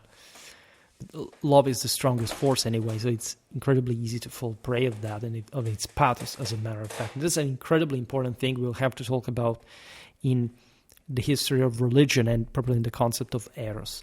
But let's read Ovidius. Et nymphas tetigit nova res et Amazone natus aut aliter stupuit, quam cum Tyrrhenus arator fatalem glaebam medis aspexit, in arvis sponte sua primum nulloque agitante moveri, sumere mox hominis terraeque, amittere formam oraque venturis aperire recentia fatis, indigenae dixere tagen, qui primus Etruscam edoquit gentem casus aperire futuros, utve Palatinis haerentem collibus olim cum subito vidit from descere Romulus astam, quae radice nova non ferro stabat ad acto, et iam non telum sed lenti viminis arbor non expectatas dabat admirantibus umbras, aut sua fluminea cum vidit cipus in unda cornua, vidit enim, falsamque im imagine credens esse fidem, digitis ad frontem saepe relatis quae vidit tetigit, nec iam sua lumina damnans restitit, ut victor domito remeabat ab oste ad caelunque oculos et eodem brachia tollens. Quidquid ait superi monstro portenditur isto, seu laetum est, patriae laetum populoque Quirini, sive minax mihi sit. Viridique caespite factas placat odoratis herbosas ignibus aras vinaque, dat pateris mactarumque bidentum, quid sibi significant trepidantia consulit exta, quae simul inspexit Tyrrhenae gentis aruspex, magna quid rerum molimina vidit in illis, non manifesta tamen. Is also beautiful.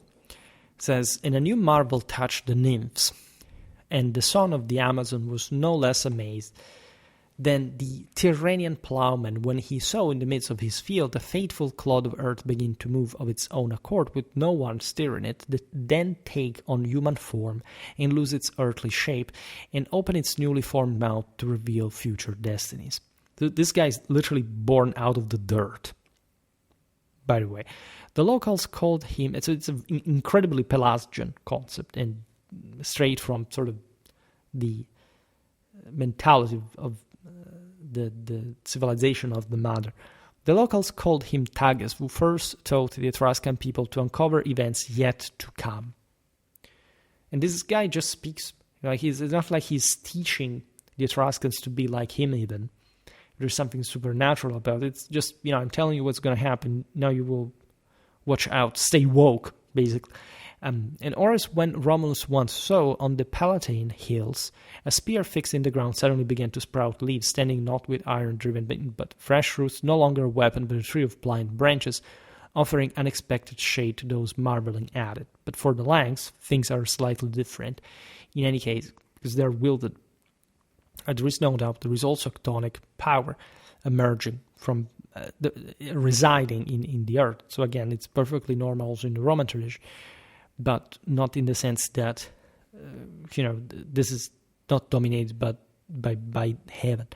Or as when Kippus saw horns in the river's waters, for he saw them and thinking the reflection false, repeatedly touched his forehead with his fingers, confirming what he saw. No longer doubting his own eyes, he posed, returning as a victor from a conquered enemy, and raising his eyes and arms to heaven said, whatever, O gods, is portended by this prodigy, if it is joyful, let it be joyful for my country and the people of Quirinus. If threatening, let it be for me. Right? And so here Ovid is expressing, if anything, something a bit more Pelasgian himself in broader outlook. Kikero was fantastic, frankly.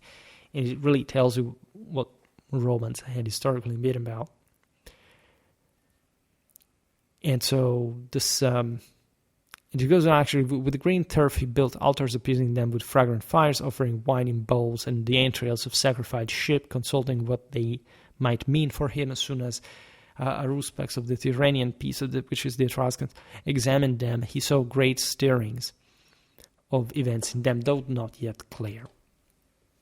So this Tagus is quite an interesting figure, a mythical Etruscan one, said to have emerged from the earth to teach aruspicy, which is also indeed connected with that same tectonic spring, embodying the telluric origins of the divinatory art in Etruscan culture.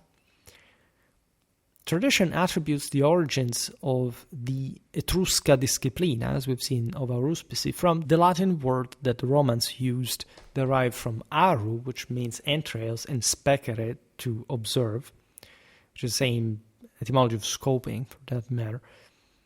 Meaning, and you would be interested in also the etymology of aru, if I'm not wrong, it's the same one of gore, as a matter of fact. But in any case, meaning one who inspects entrails to divine the future, that signs whose books instilled fear and horror in those who studied them, and which, even in its highest form, fundamentally aligns with the aforementioned fatalistic lunar priestly knowledge of the Chaldeans.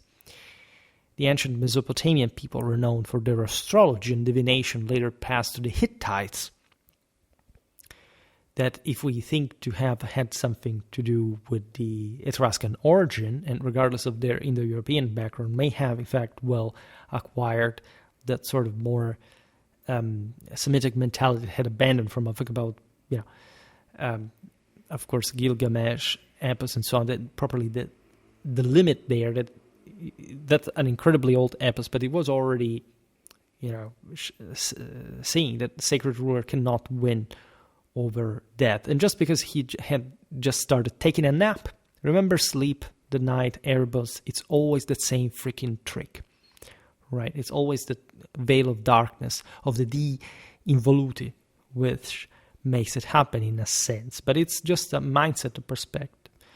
So it's not like even in Gilgamesh epos, immortality is not in reach.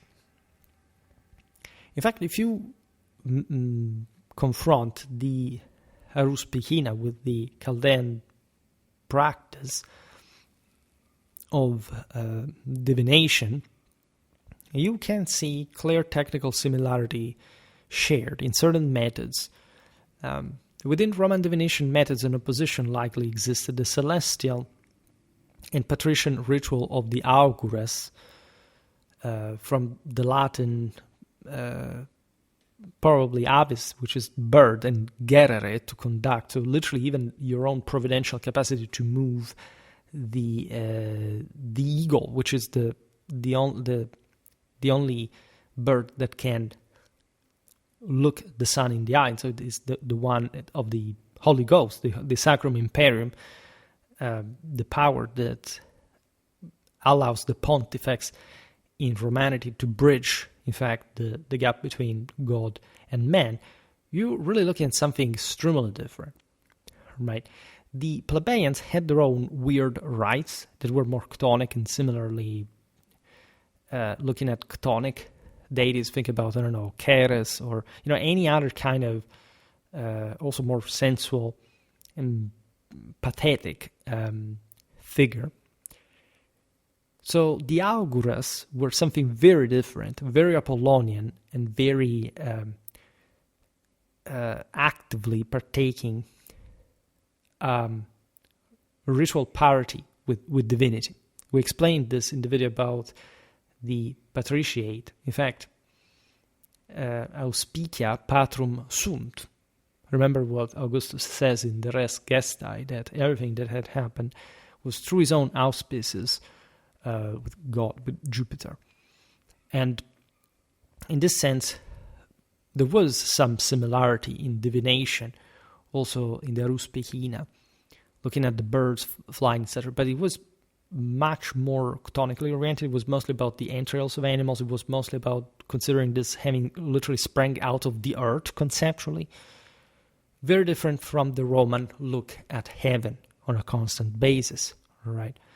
And as such, the augures and their celestial and patrician essence stood in contrast to the chthonic ritual of the Etruscan aruspicus.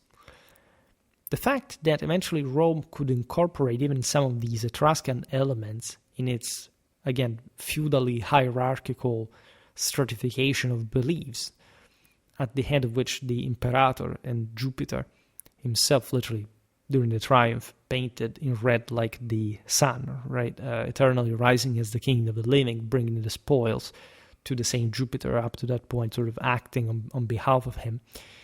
The aristocratic elite of Rome accepted in a magnanimous, and we explained in the video about Indo-European consciousness, what this actually means. It's the quality that allows you to encompass the whole universe in power from your soul, from your existence, from your consciousness, and establishing an order on it. So something that you literally make yourself. You don't have to await portents from something above, because there is nothing at that point above you, as you're just sitting next to Jupiter yourself. Is also relevant because the augures stood next to the aruspicus, or better, above them, right? It was important, again, to have specialists in scoping the mood of the lower masses, of the chthonic dimension, of the plebs, of those who didn't really have divine ancestry, and or at least that had lost the tie to that, right, and were not in charge, according to the Roman doctrine of the castes of Indo-European heritage. It's really a great display of Roman magnanimitas, right, coming to encompass the whole universe, and so also the tectonic element, the aberrant, was at the bottom of it all. The Romans, in this sense, did not even disdain to consult the aruspicus, despite the different meanings such practices might hold when integrated into a distinct civilization of the Roman kind, speaking, in fact, of a compromise and an antithesis that often, in fact, is dormant within Romanity, but occasionally became overt and manifest, and being likely in this sense, in this atomic relation with the Etruscans, the secret of Roman success. The fact that Rome conquered the world, or better, conquered Italy in contrast against the Etruscans, and conquered the world, the Mediterranean, at least in contrast with Carthage, eventually taking over the entire world, really at that point, always struggling against some Pelasgian dimension, I think is incredibly indicative of the necessity of a constant struggle in civilization to keep down the aberration, but in this sense, taking everything from it as well, right? And therefore sublimating power and being able to transfigure even that, essentially fixing it. When you look at the Roman revolt against the Tarquini, you are witnessing to a senatorial, aristocratic revolt against the Etruscan government. The Tarquini were an Etruscan dynasty that ruled Rome until their expulsion in 509 BC. This is according to the sort of mythological tradition. There is something to it, but it was also construed in a certain way, marking the establishment, in fact, of the so-called Roman Republic, even though that's also a bit of an historiographical myth. Rome remained essentially a large feudal system until, in fact, ruled by the heavily rigid, virile, hard-fisted patricians, until under them, the same plebs that had been fostered also by the Tarquinian tyrants was integrated and redeemed through military service and the accession to that through the conference of the Roman citizenry, the establishment of the Camillian legions, as we know, and essentially what would become the manipular one later on through the generations, and therefore through this redemption in sacrifice, self-sacrifice in holy combat, the Roman legions took over the world. So they had nailed it. They had understood how to achieve the sacrum imperium by divine reward for their virtue, for their deeds. Consider that the expulsion of the Tarquini was celebrated annually in Rome with a festival, which is very, very similar to the Iranian Magophonia, a Persian festival commemorating the killing of Median priests who usurped power. We were talking about this recently, both in the video about the rise and fall of the Persian civilization and in Darius's early reign, that had to put down, through a veritable massacre, in fact, the Median priests who had usurped sovereignty after Cambyses' death. Which also shows, again, this attempt at this priestly and sort of more contemplative dimension at usurping, like in post-Vedic India, or during the same Vedic India, for that matter, the traditional first place in the doctrine, in the hierarchy of the castes, owed to the warriors. That in theory had to overlap simply in a single people, but that eventually in India were taken over by the priesthood. In the Middle Ages, there's the struggle between the church and the empire in similar ways, but exactly because they remain in tandem, a bit like the agures and the aruspices, they made Western civilization boom as much as the Roman civilization here boomed. All right, and you can argue that, in fact, the same Darius putting down the Median priests that had tried to usurp the imperial power as well, brought to another great era of power and magnificence. in Achaemenid history. It's really very fascinating to see the parallelism between archaic Rome and this early Achaemenid world as far as this Indo-European rebellion against the idea that a priest could take over. As we explained, in the Etruscan world, the lucumon was basically an aruspice himself as much as he was the child of the earth, and therefore the Romans, when you think about the Tarquinian rule, were essentially rejecting this way, this Pelasgian telluric fashion, and reaffirming an Apollonian celestial virility at the head of their own world and consequently of the world entire. The Roman was always also wary of the aruspice. It's not like, in absolute terms, the tectonic element was to be kidded with. The clashes between patricians and plebeians, and also against the same Etruscans, were definitely very important, very bloody, very painful in many ways.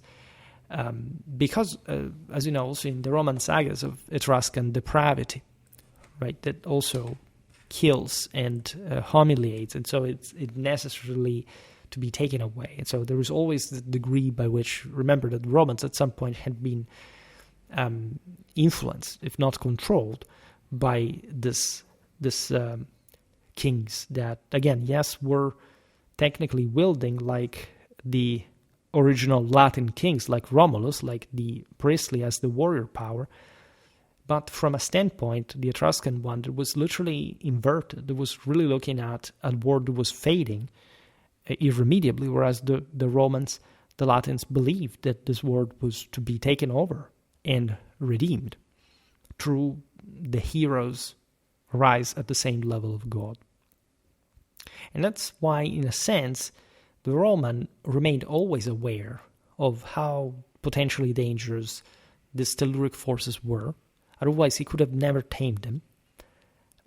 It's as if the aruspices had symbolize an occult adversary of Rome that could somehow turn the tides once again, and therefore made the Romans always vigilant about any enemy. And it's not like this happened without a great effort, a great political debate, and a military one as well. Among many examples, a telling episode also involves the aruspices who, out of hatred for Rome, demanded that the statue of Horatius Cocles be buried.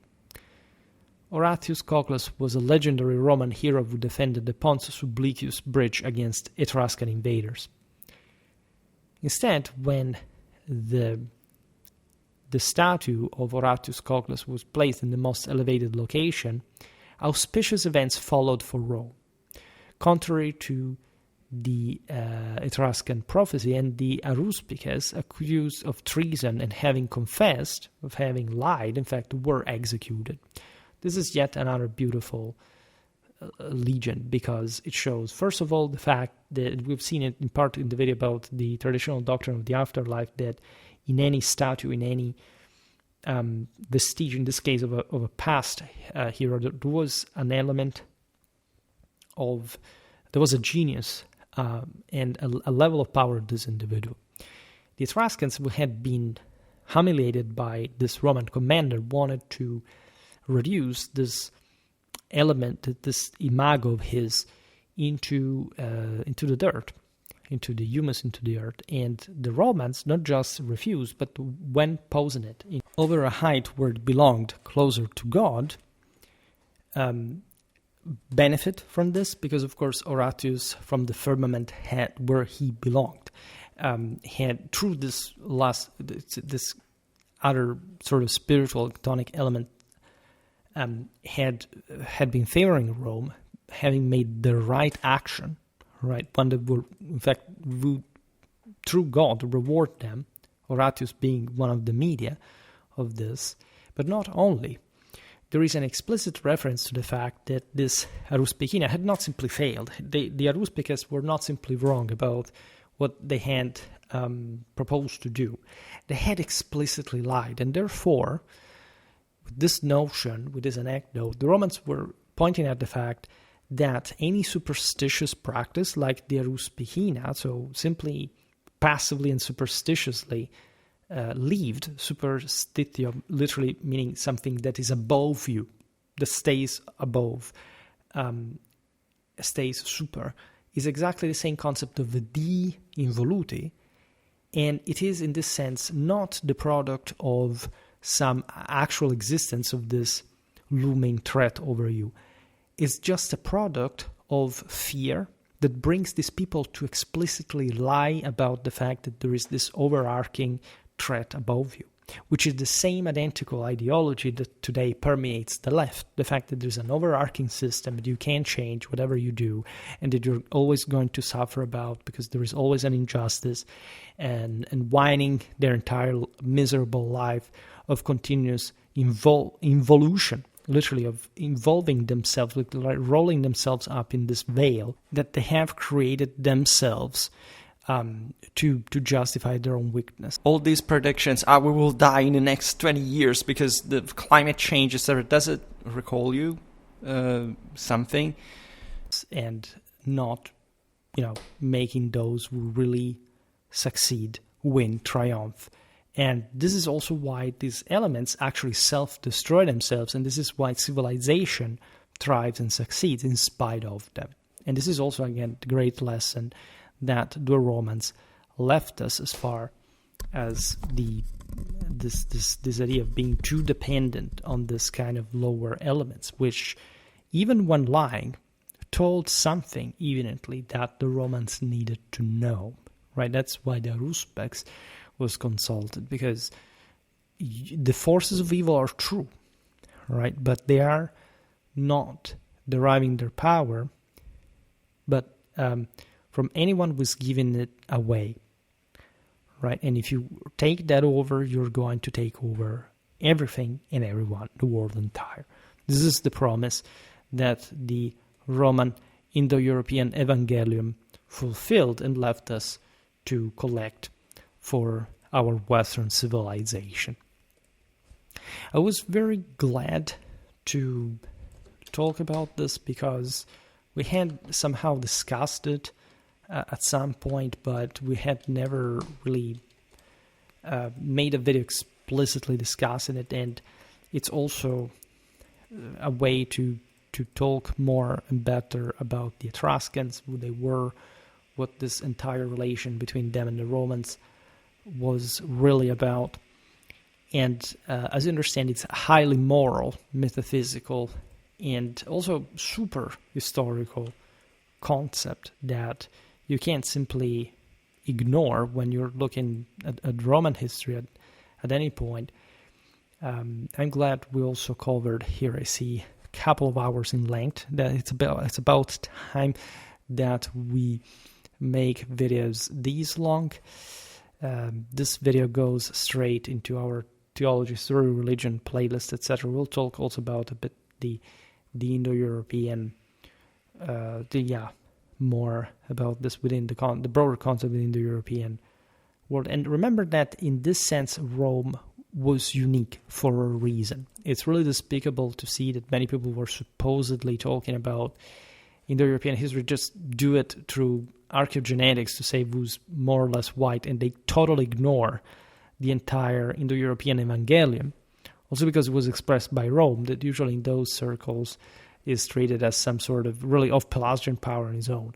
And judging by the outcome, I don't think that really quite a perspective. I believe that especially if you know well both ancient and medieval history, which is very difficult because I noticed that people tend just to study either one of the two, and that this is also not entirely but the product of hyper specialization, the fact that we have lost completely historical, a broader sort of historical perspective in education and culture and properly elite model of education. Right, we're giving voice to people who are absolutely incompetent at every level of the whatever they say.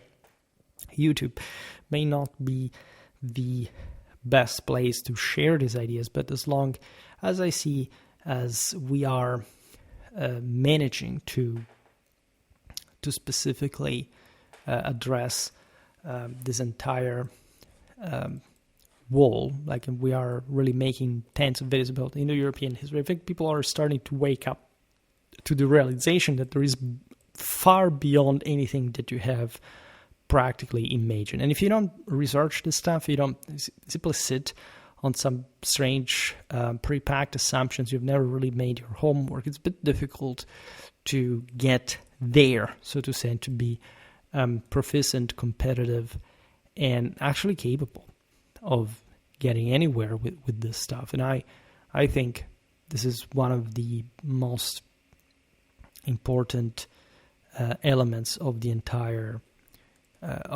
picture. If you don't really go for it and you think that this is just some sort of game where you can say whatever you want without actually having studied anything, without having any particular competence, and trying to undermine any person who actually has it, well, you're doing exactly what the aruspices were doing back in the day, lying, and know that you were lying, right? Which is, of course, even by far the worst that you can do, because you're just sabotaging the system. You're just properly being hostile and wanting to subvert any logic, any order, any valor, any dignity, any broader understanding and appreciation of what is worth and what should be for appreciated. But anyway, at some point I may make a video about the same Etruscan art, because I think the pictures that have accompanied this video are pretty eloquent and they are pretty beautiful. They show you much better than my words the tension between the actually suppressed at some point or decayed Uranian dimension of the Etruscans. There is definitely some kind of Indo-European legacy and ethos there buried, right? And the creation of something. It's not like, by the way, the Etruscans were very powerful, also from a military point of view. They surely nailed it at some point, right? But at the same time, they failed to confederate. They failed to create a stable system. They lost to their subjects, to their competitors. And in spite of their enormous civilization, they emerged a bit as not much the defeated of history, because being at that point conquered by the Romans was somehow, aside from the punishment that arrived, a way again to rise again, something that the Etruscans in fact had not understood, right? Everybody was doomed in their view. Instead, they were educated by the Romans in the fact that everybody can be redeemed. Nobody's beyond redemption, even an aruspice, and someone who believes that things are sprung out from the dirt, but as a Marxist that believes that it's all about materialism, right? So we must definitely be aware of how applicable these notions are in today's world, how they're not fictitious. It's all about a very specific worldview that repeats itself historically, and that, again, we can see, as we just said, in particular ideologies that were not invented now. They're all there in antiquity, very well outlined. That there was no innovation whatsoever. It's the same identical thing. If anything, there's been a degeneration from the older absolute principle that also, in fact, the degenerative ideas fundamentally believe. For the rest, again, this is just the beginning of, I think, a very prolific and fortunate series about lots of different aspects. Really, we're expanding in so many things that it's difficult even to keep track of them all, but be sure that all of this is not sort of disjuncted from the rest. It's very specifically wanted and profiled and designed on such basis. It's definitely stemming from a higher principle of tradition, but also of hierarchy. Everything is fully integrated. Very well. For today, however, I stop it here. I just hope that you enjoyed this video. If you did, please share it. Otherwise, leave a like or subscribe to my channel if you're interested in my upcoming content. As always, I thank you heartily for listening to me. I wish you a nice time and see you next time. Bye.